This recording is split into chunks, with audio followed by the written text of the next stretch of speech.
Thank you, everybody, for joining. We've got Douglas for this next session, building your startup, talking about the technology and the talent that you'll need. Douglas, whenever you're ready, it's all you. Okay, so I'll take over. All right, so I don't really have a really crazy cool presentations, slides to present, but this was mainly a discussion that came to mind when we were when we called out for discussion or for presentations out of things that I've seen in startups. So I typically don't do this because if you want to know about me, there's information out there on the internet as far as who I am and what I do. But I think for the context of what I'm about to talk about, we need to kind of go through my background a little bit to get there. And so first of all, my name is Douglas Hirsch. I might have seen it as on the way in, but like to introduce myself. But the main thing is that I've been in software development for about 19 years, and so at that point you see things, and I spent a good number of years of my career in large corporations, and then over the past 3-4 years, I've been in more startups and I've also been teaching. So uh, I'm not sure if it's listed anywhere on here, but as of right now, I am a web development instructor at a school called CodeUp, and I'm pretty sure you've seen the name. We're a 5-month long coding career accelerator where if you want to get into programming, you want to get into software development, we can get you there. Um, yeah, codeup.com. Thank you so much, Adam. It's really a top-notch program, but I don't want to spend too long on that. I just kind of want to give you an idea of where I'm coming from. Before that, I was the CTO of a startup, and also I have worked in a couple of other startups, some large companies. So you may even recognize the names. I've worked at Citibank for a little bit, and worked in retail fuel. So I worked for a little company called Murphy USA. If you've ever seen gas stations in front of a Walmart, you've probably seen them. So been in logistics for a little bit, written code and held all sorts of different titles during my career here. Now it looks like I just killed my camera. Let me see if I can bring that back. There we go. Um, and one of the things that I've noticed in my dealings in startups um, is that when you start from scratch, that's the hardest place to be. And this is kind of a conversation. If someone wants to talk about some stuff too while they're here, I'm happy to actually open up and have that discussion. I mean, even in the description, I said this would be a discussion about this. But let me kind of go through a couple of things.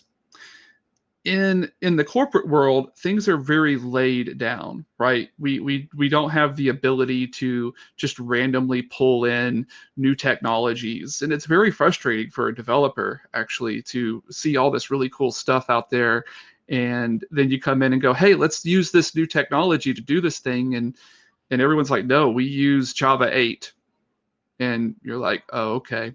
you know or something like that.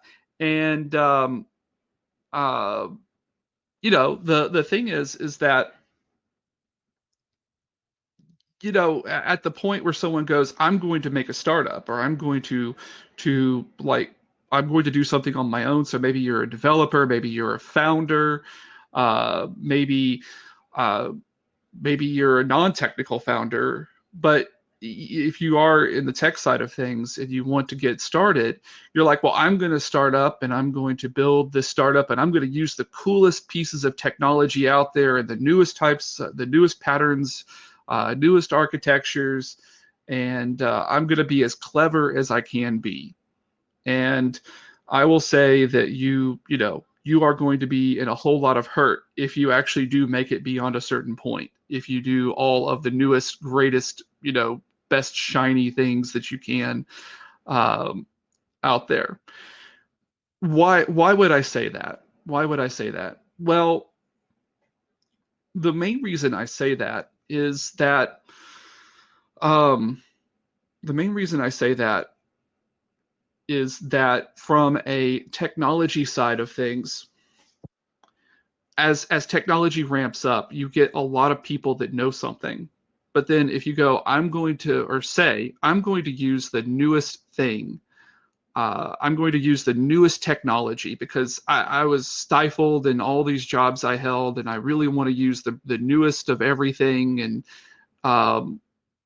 when you do that, you take on a certain risk, and there's money involved in development. So even if you're doing it yourself, so maybe you're a technical founder and you're the developer and you're going to make everything at first, there's money or time involved in creating that first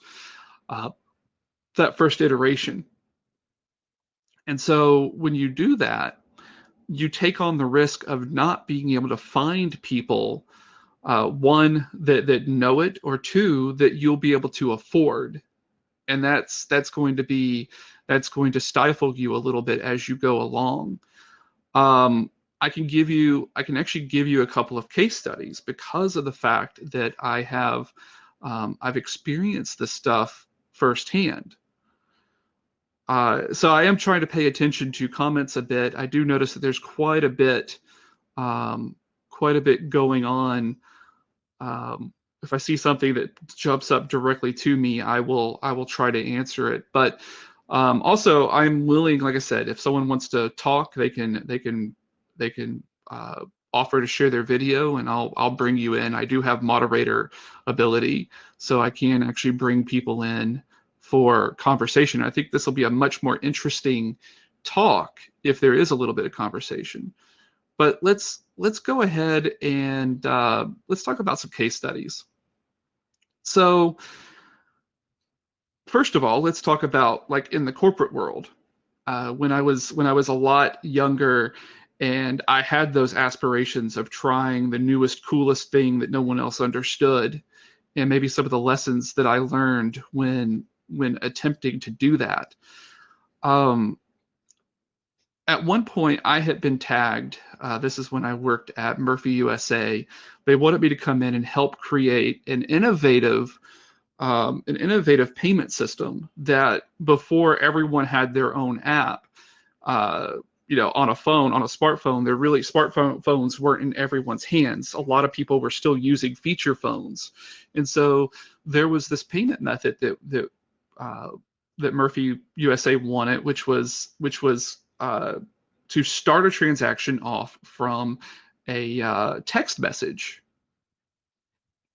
instead of having to use your card to get things started. Well, the initial version of it wasn't in really good shape, and they brought me in to, like, make it production ready, and I had to go through and draw up an architecture and present it at this meeting.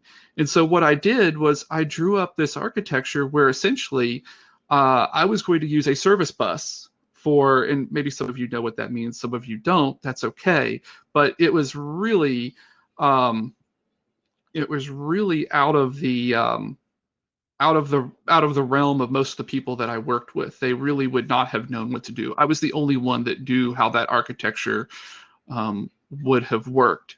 And so I presented the architecture as a proposal, and I had everyone was like, cool, go do it. Like, we need this to work. How quick can you have it done? But then I had one manager that worked at, that was not my manager, but a manager, that came up to me and said, Douglas, I hope you're planning on staying here forever. And I'm like, what do you mean by that? He said, that architecture that you presented was good, but no one else here knows that. No one else, and we're probably not going to be able to get anyone else that knows that architecture. So if you proceed with that architecture, it's going to work out well, but you're going to be the only person that will be able to maintain it. And that stuck with me. I mean, even at that time, I wanted to do all the really cool things, and at that point in my career, it really was about being able to say I did cool stuff in code. It really wasn't about what was the best for the company. And so what I did, I thought about what he said that stuck with me, and I decided against going with that architecture unless it was absolutely needed. Now, that doesn't mean that I went through and scrapped, the whole thought of using of using a service bus architecture. I still put my code together in a way that if I needed to go to that architecture, I could. But what I did was I used a different style or a different technique of putting everything together that worked for the load that I expected to be on the system at the time. And I was able to bring people in. I didn't have, everyone understood how things worked. I didn't have to try to teach them from scratch this architecture. So at that point, being in corporate, it did actually teach me that I had to think about those things. And I'm surprised that he was the only person that came to me and said that. But oddly enough, I didn't have the intention of staying with that company forever. So I didn't want to do something that was going to mean that I had to stay with the company forever. So that's the corporate world. They're very careful about bringing in new techniques, new technology. They want to be sure that if you do something, that people are going to they're going to find people to be able to come in and help maintain that if someone leaves or whatnot. And that's the thing that I want to kind of reiterate, or I kind of want to put out there as developers or technical founders. We need to think about who's going to work on this. If it gets to the point where I can't work on this anymore, can I bring people in, and can I bring them in? What are my options for bringing somebody in to work on this? Am I going to have to pay a premium? So I saw up here where someone was talking about software developer salaries in DFW are between 75K and 120K a year, depending on experience.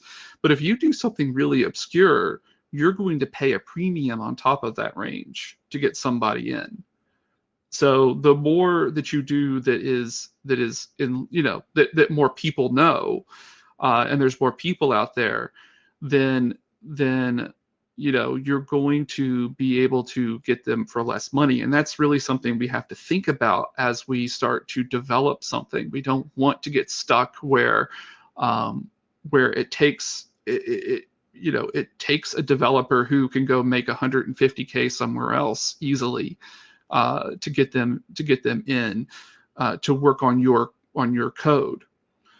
So now the thing is that I talked about corporate. So let's talk about a couple of situations that I ran into in the startup community, because I think that's what everyone here is the most interested in, is what have you seen in the startup community? And one thing that I had seen, I'm going to try not to name companies. People may guess which companies I'm talking about based on what I say, but I'm going to try not to name them, because I don't, I'm not trying to be down on anybody. I just want you to hear what I have to say and take it as a warning to try to, try to maybe do something a little bit different than what you may have been thinking about in the first place. Be a little bit more cautious with the tech that you pull in. So in one instance, I come in, and what I find out is that all the developers have left before I come in. And I didn't know this when I accepted the position. So all the developers had left the job, and I came into a ghost town. Now, the problem with this ghost town was that the developers before me decided that they were going to implement what is called a microservices architecture, and it was the first time they did it. So I came into a code base where this was the first time that the developers had done it. There were 7 developers that I walked in after, and when I went to sit down and start looking through the code, if I have anyone in like the Microsoft world or the Java world where you think you open up a project and all of your stuff is sitting there, that's not what I found. When I opened up the GitHub for this company, I had 146 repositories that were staring back at me. Now, that doesn't sound like, maybe some people here may not understand what that means, but I have a feeling that there are quite a few people that might know what that means. If you're the only one coming in and you open it up looking for the project, and you have 146 repositories staring back at you at GitHub, and you're like, where do I even start with this?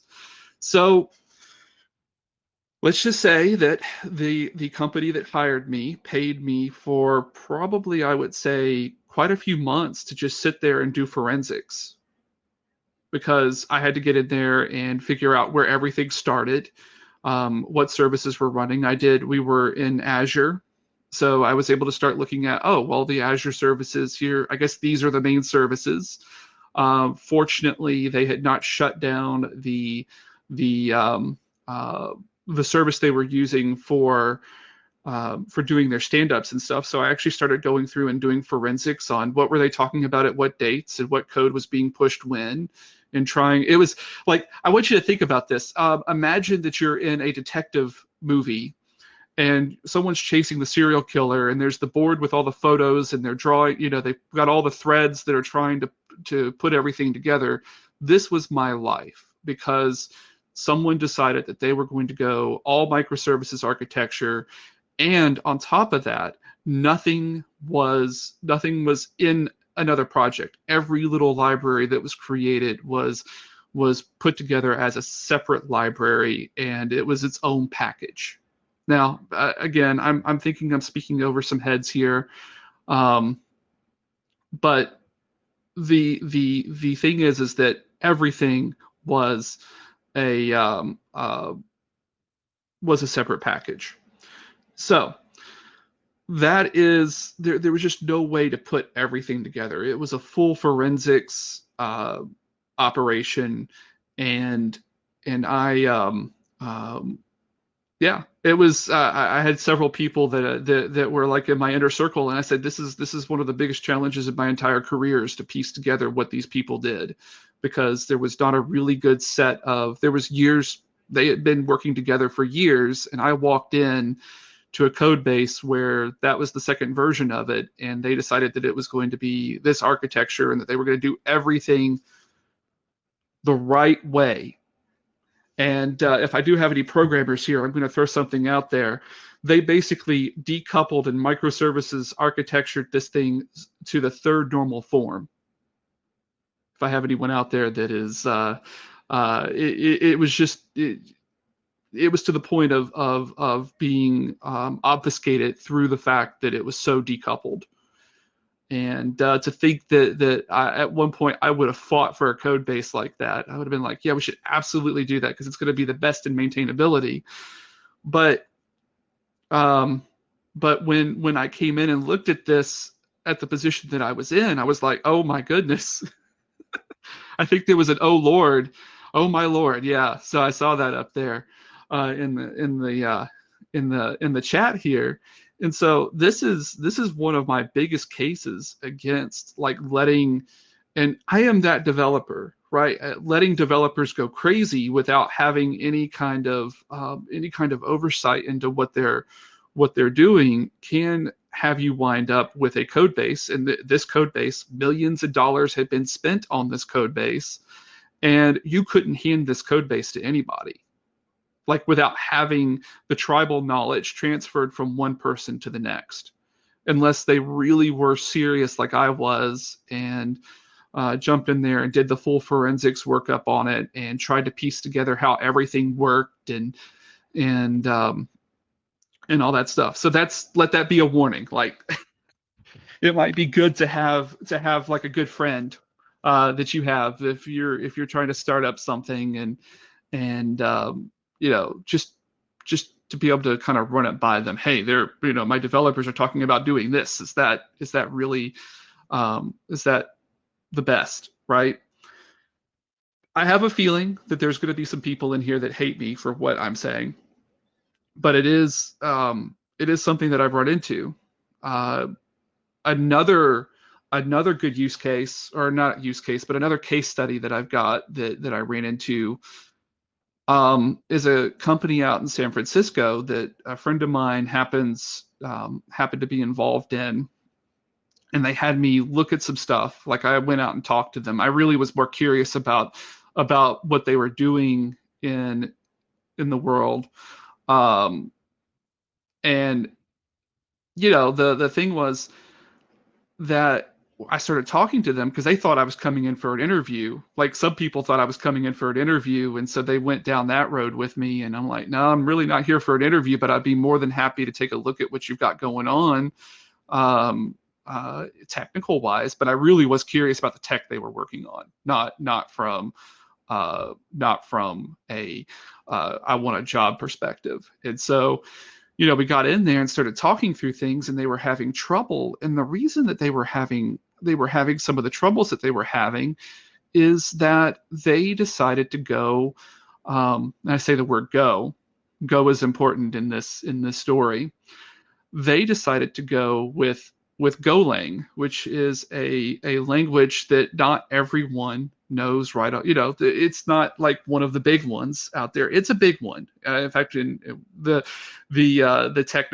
person who was heading all the tech was telling me, oh, well, it's all over San Francisco. And my question was, how's that working for you? Are you having any trouble finding people? And of course, his response was, yeah. But because they were trying to use international developers, they were having trouble finding international developers that knew Go. They were paying the premium. And let's step back for a second and figure out why they went with Go. If I have any technical people in here, do you want to answer why someone might go with Go?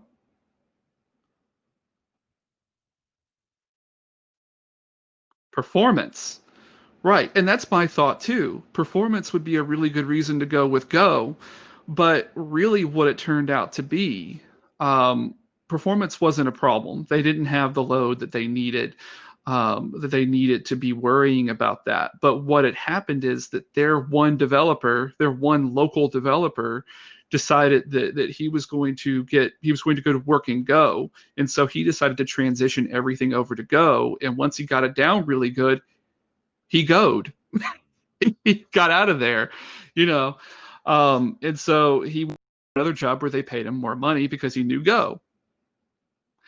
And that's the thing that we've got to be careful about, is that we don't want people who are making decisions. We're going to fund a project as a startup founder to be put together, and we don't really you want to be able to have something where you can bring people to work on it and not pay that premium. You don't want to have to pay an extra 30 or 40% on top of a normal salary to get somebody. And maybe you do need the ability to have access to commodity developers. Again, I can't, being someone who's been in development for so long, I can't believe I would even say such a thing.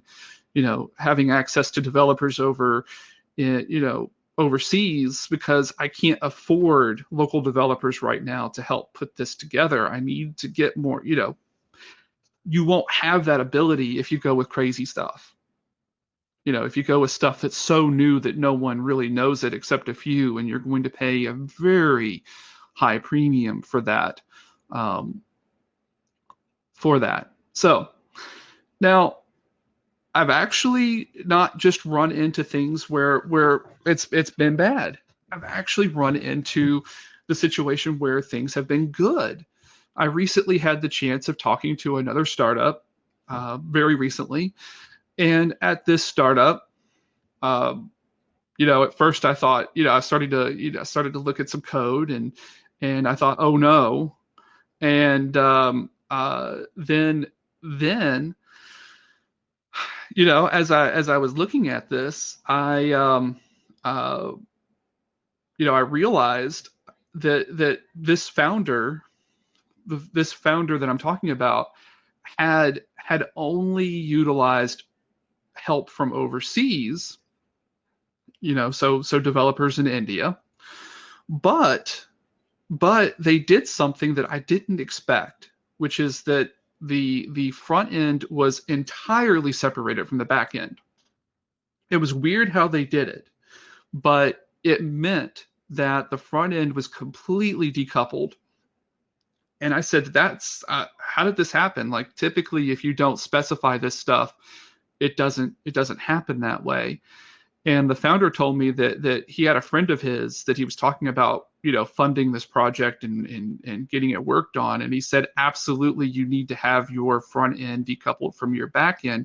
And this is a non-technical founder who was told this, and he relayed that message, and that's going to save him a lot of money in the future. Because just from the fact that as long as the back end is done in a way that that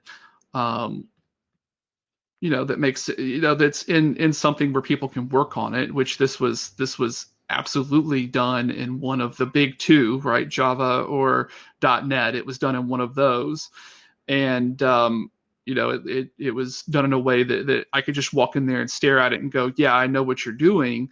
And the front end's completely disconnected. It means that by accident, I say by accident, this guy had really good advice.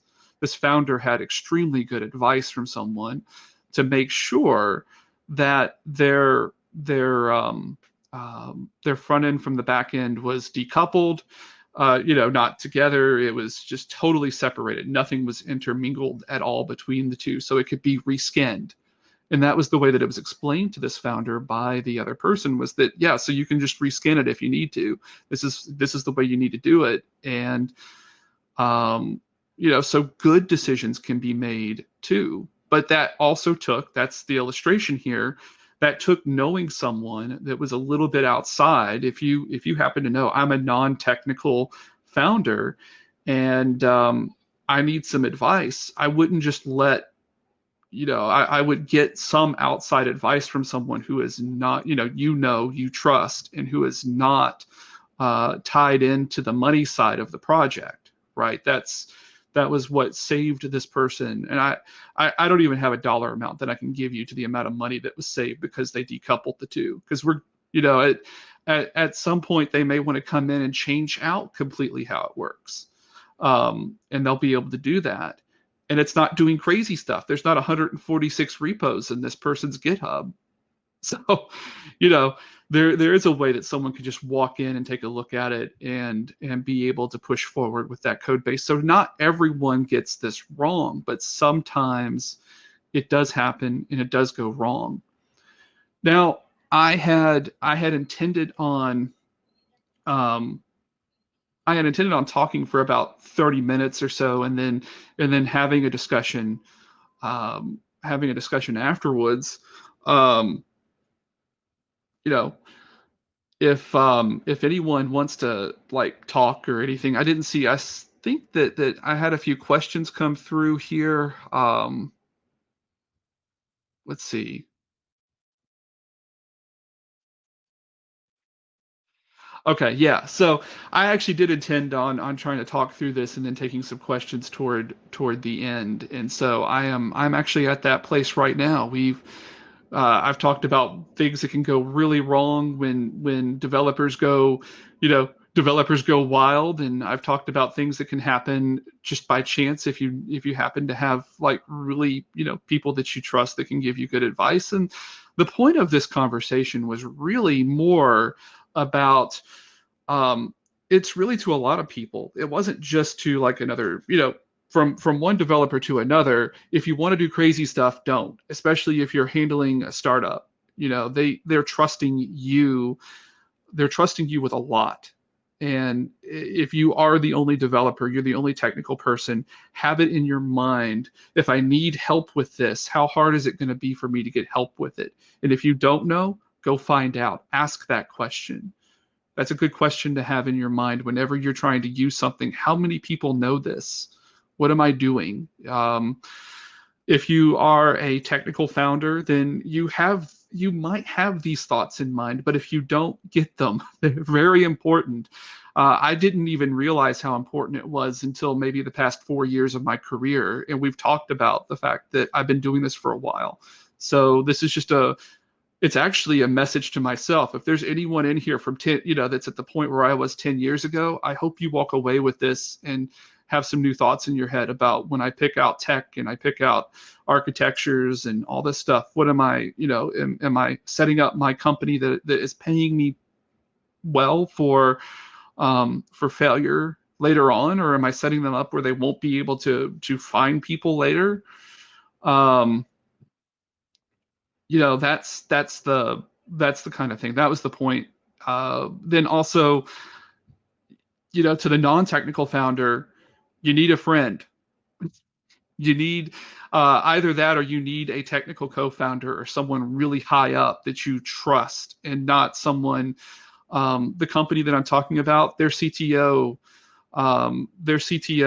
was part of that group of 7 developers. So you basically you gave the key.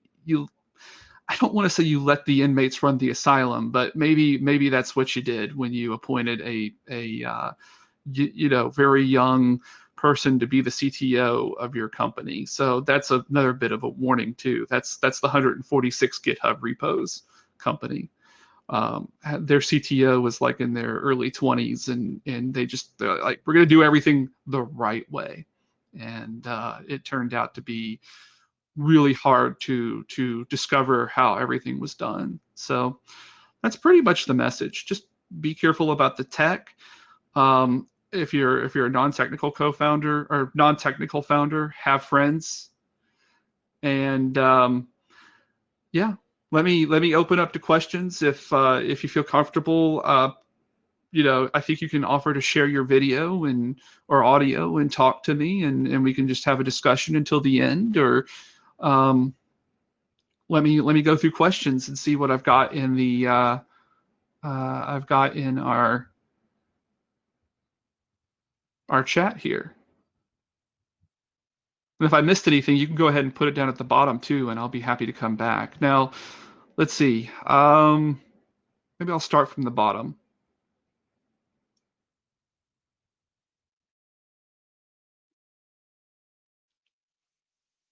So as a founder, what types of questions should we be asking an outsourced dev team or local dev candidate?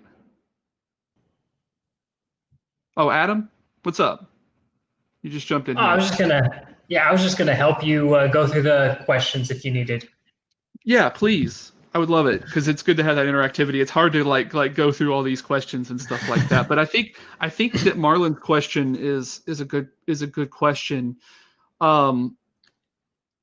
It's really hard. So if you are not a technical founder and you're reaching out to someone, I guess at some point,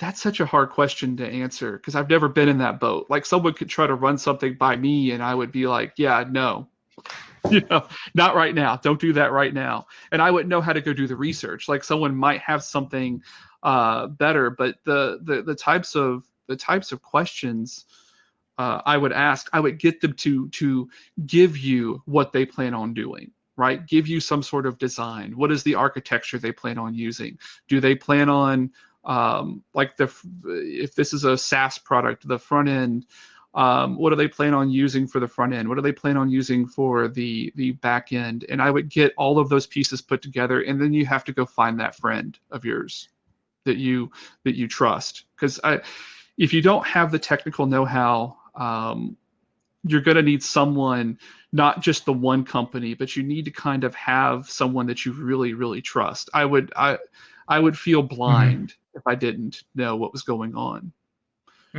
I think we have like a pretty similar question here from Matt as well. What are some risks to outsourcing all of your development to developers in lower cost countries?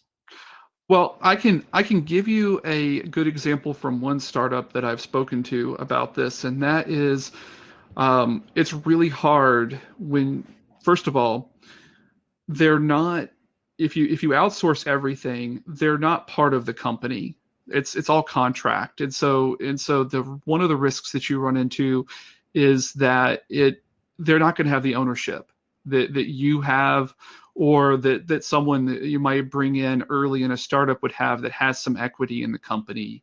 They're just not going to have that same kind of ownership, and they're not going to think through the problems in a way that you might that you might, or someone with ownership might think through them. That's one risk. Another risk with having no, especially if you're thinking about doing something new right now, I can put this warning out there. Investors will really, they're not going to look at you the same way if you don't have any technical leadership in-house. So if you're a non-technical founder and you're like, I have this idea, and you just contact an overseas shop, then you're not going to have anyone local that's going to answer for any of the technical decisions that are being made. And VCs, investors, are going to look at that, and they're going to want you to fix that at some point, and they may not even invest in you. You may have trouble getting investment if you don't have any in-house technical leadership at all. And some questions, I guess, to build off of that. There's quite a few here from the beginning. I'm curious, and this is Jules, I'm curious, how much money should I raise or save before I start finding a person to help build their product?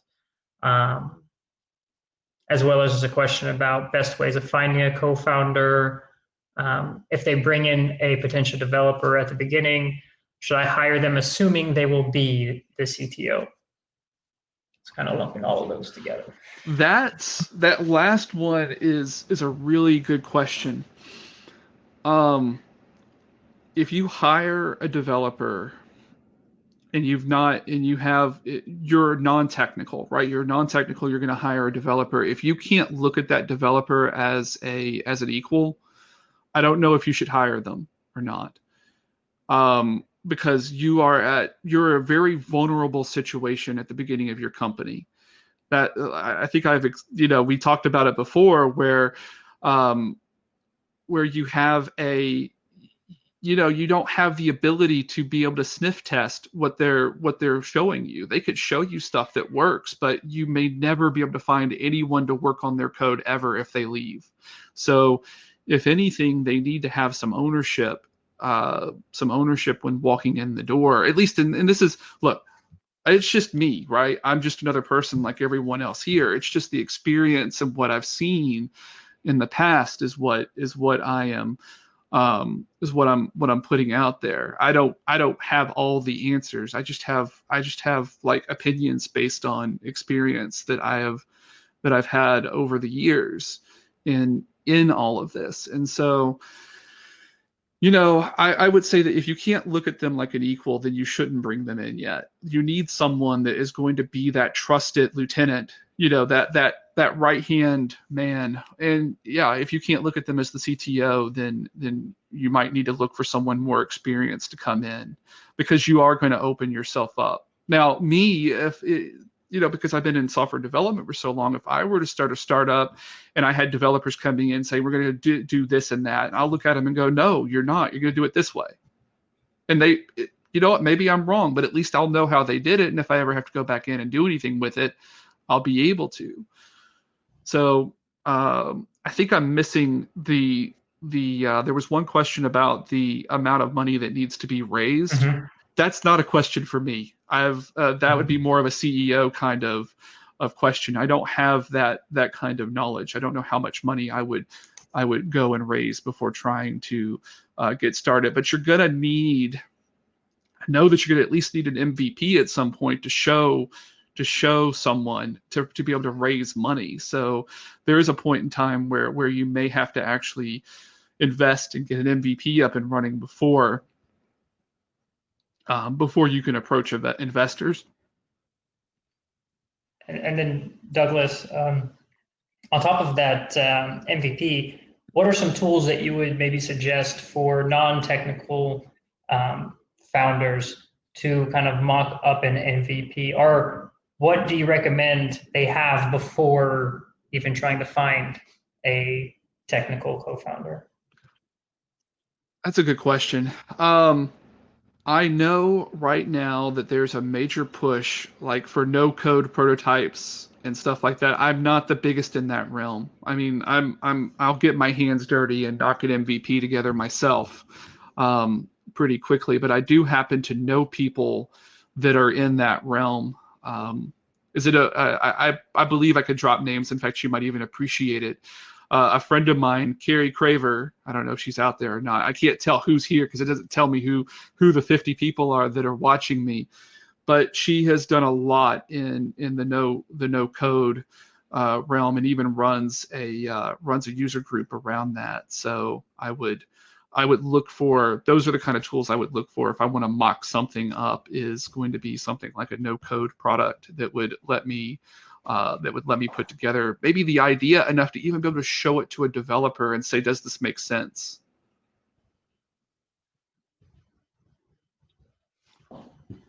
Absolutely. Perfect. How important is documentation when building a startup? How much time should you spend on that?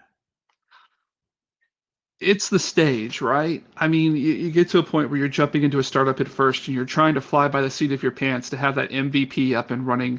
The MVP is probably going to be your most important thing to have up and running. But like, for instance, this other company that I talked about with the 146 repos, they put documentation together. It was just years old by the time I walked in the door and didn't mean anything anymore. And so when you get to the stage of you've done an iteration and now you're going to try to improve things, that documentation, you need to have the book.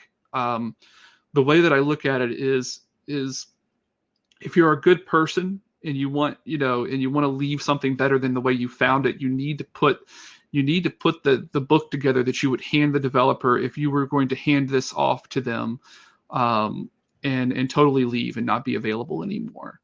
And that's just because I got burned with it. That's why I feel that way, because I had to walk in there and make my own book up from forensics. And so I always feel like if you're really a good person, you'll put the book together and have it. And you should definitely, I don't have a number of hours you should spend on it, but you should definitely have your developer spend some time on it, because what's going to happen is if you have the situation that happened to me where everyone walked out and I walked in, then how much money is that worth to you to not have to pay someone for 4 months to figure out what's going on in your code base, because it was just left the way that it was. Perfect. Let's see here. And Caitlin is putting in some fantastic information in the chat. Thank you, Caitlin. You are a rock star. Caitlin, thank you. Yes. Caitlin is also with CodeUp. And again, we do want to really thank CodeUp for being so helpful in the process of creating the coding track, as well as just being great in the community. There is a question about, do you have any books that you would recommend for tech folks in startups? It's a good question. I don't really have. I have to really think about this, because I don't have like this one go-to book. There was, there was a book that just popped into mind, but I'm not sure. I'm not sure if everyone's going to like it or not. But it's Good to Great. That's a really good book to read. If you're trying to put a startup together, Good to Great is a really good book. Not from a technical perspective, but just from what it entails. And then also another book that I really like in business is the E-Myth Revisited. It's a really good book that will give you some Lean Startup is good also. Yeah. Mm-hmm. So we're getting some good suggestions in here. Exactly. And then I guess if you're not thinking of it as a book or in the book format, are there just other resources that you would point people to? Not off the top of my, it's one of those like, hey Douglas, you're on the spot. Not off the top of my head. If something comes up, I'll ship it out there, but it's just not off the top of my head right this second. Yeah, there is a Slack channel for all of y'all listening in. So maybe Douglas, once he has some time to think, he can throw some suggestions in the Slack channel. Is this the Dallas Startup channel, or are you talking about the? Yes, this is the Dallas Startup Week 2020 Slack workspace. Oh yeah, okay. I was getting there's another Slack channel and I was thinking about it. Okay, there's a startup Slack channel too, so there's all sorts of stuff out there. I guess. Yes, yes, there is. Cool. All right. Uh, yes, absolutely. Okay. My company would be happy. Awesome. Thank you, Newton, for that. Um, I guess we are at time. Um, I do also, or Douglas, if you wanted to mention that if you are looking for technical talent for your startups, CodeUp does have I mean, they're a great boot camp. You have very talented students. Um, and so, Douglas, do you want to That's a really just good point. So make I will say this. I didn't know that I was going to go back into teaching when I did, but it was because of the fact that I saw CodeUp and I thought that that program that the CodeUp program had such potential to create really great developers. It's a 5 month long program, and there's a lot of foundational knowledge that is transferred to the students throughout this program. And so not only not only did do we have to sell students on coming in, I had to be sold on coming in to teach for CodeUp too, because I wasn't just going to go teach for any. The boot camp industry has a lot of scrutiny on it, and it deserves it because there's been some bad actors. But CodeUp itself, not only do I think it's a great program, they had to sell me on how great of a program it was before I'd come in and teach with them. So we do produce really great developers. And yeah, if you're out there looking for any junior developers, we are graduating classes pretty regularly at this point. or if you wanted to be the technical co-founder of your own startup, Yeah, that's actually a really good take some idea, classes. right? That would be one of those where you could go through, you could actually go through the school and come out. But I've got some people maybe in the crowd that's like, Douglas, no. We typically here's the deal. So if you learn to write code, like let me put it out this way, if you learn to write code, you need to use that skill. And this is what I tell people who are like they're thinking about they want to learn what coding is about. If you really want to get the return on an investment for paying for the CodeUp program, you need to go do it for a little bit. So at least have a commitment that when you finish that you're going to write code for a couple of years after you're done to really get everything you can out of it. We get you up and running to the point where you can come in as a junior developer, but if you just stop, your brain's really good at getting rid of stuff you're not using. So if you stop using it, it just goes away. It only stays with you if you use it for a little while. And so you need to go and write some code after you go through the program. You've got to do something like that. And it's best to do it as part of a group so you'll see how writing code at a company works. Awesome. And Dimitri did just warn everybody not to try and steal Douglas from them for being your technical co-founder. Uh, awesome. Any other questions before we wrap it up? I know we're a little bit over time. We got one question from Karen. So I'm a boot camp grad from another program. I was planning to build my own startup. What knowledge do I need to acquire other than writing code to be able to be a technical co-founder? See, that's the other reason why I said that it might be good that if you're a boot camp grad, go work in a company, because a lot of the experience that I pull in when I talk about stuff has come from those years of spending in a company, working and seeing things that worked well and seeing things that didn't work well. I could just go, oh yeah, someone tried this. I've already seen this in my career. If you do this, this is the end. This will be your end result.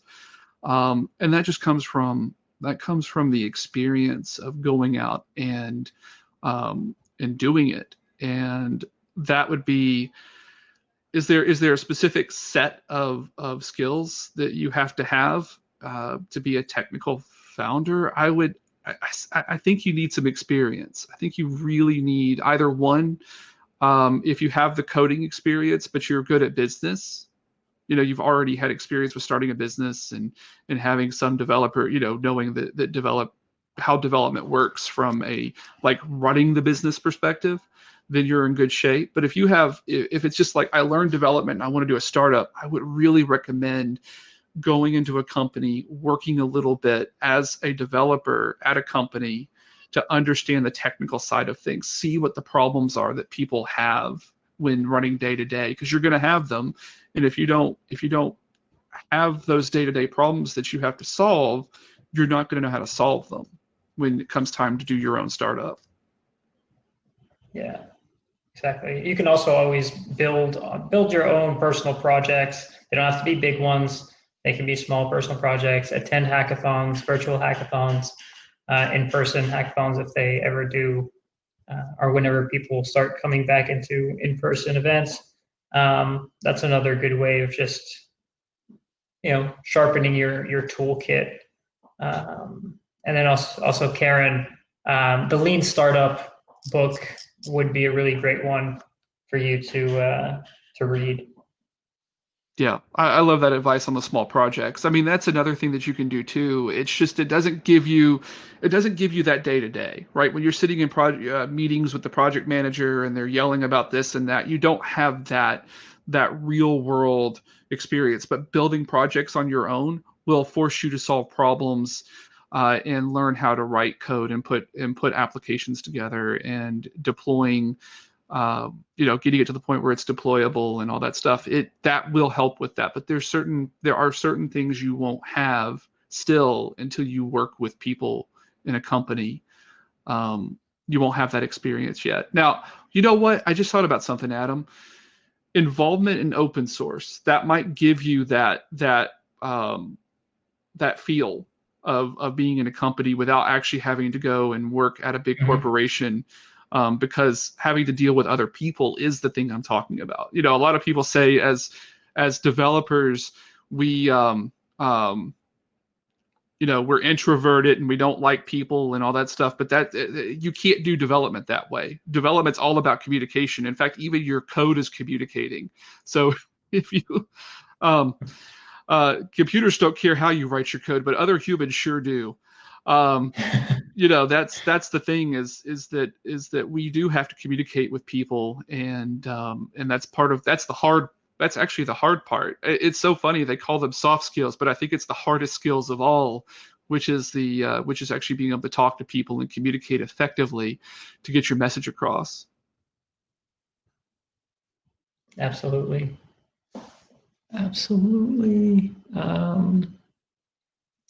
Karen, when I say technical founder, I mean to trust my technical knowledge enough to support the startup. So I guess in that sense with Karen, when she says technical founder, maybe it's not necessarily where she's doing the day-to-day development work, but just enough to support the startup. So does that make a difference in your mind, Douglas? See, I don't know. I'm trying to think about this. If I were to go back and try to put myself in a position of maybe I'm not, I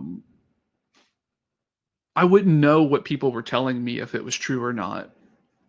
That's where I would really have to have someone I trusted.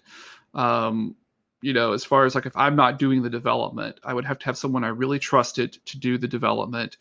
And if I didn't know what was going on, if I didn't know everything that they were talking about, then that would put me at a major disadvantage. That would open vulnerability. I would have an open vulnerability at that point.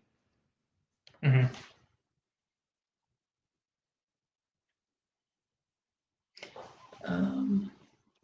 Matt has a good question.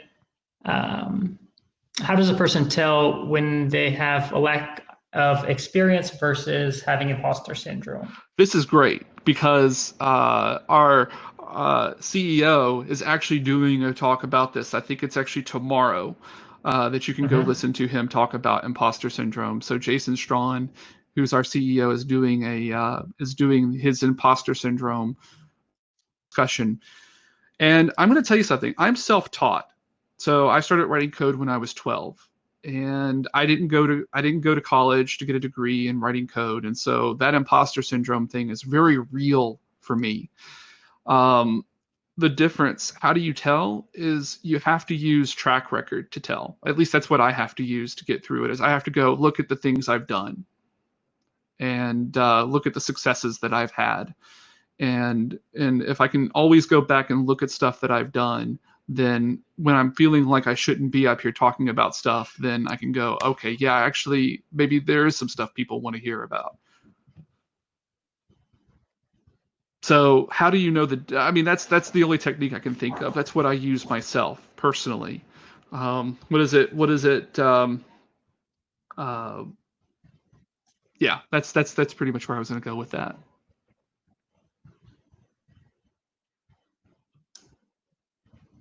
Perfect. Well, we are now over time officially. And so, yeah, want to respect Douglas's rest of his day.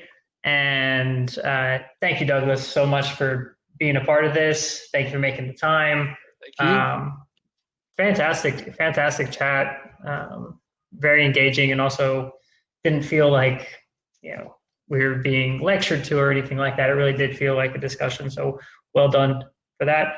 Thank you, everybody, for joining the first day of the coding track. I hope that you enjoyed it. I'm also super willing to hear any kind of feedback, criticism, on what you were hoping to get, or if you liked sessions, all that kind of stuff. You can throw that into the chat, or you can DM me.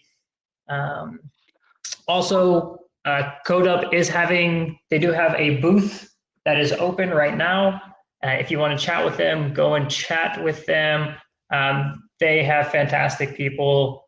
And again, they're very dedicated to the developer community.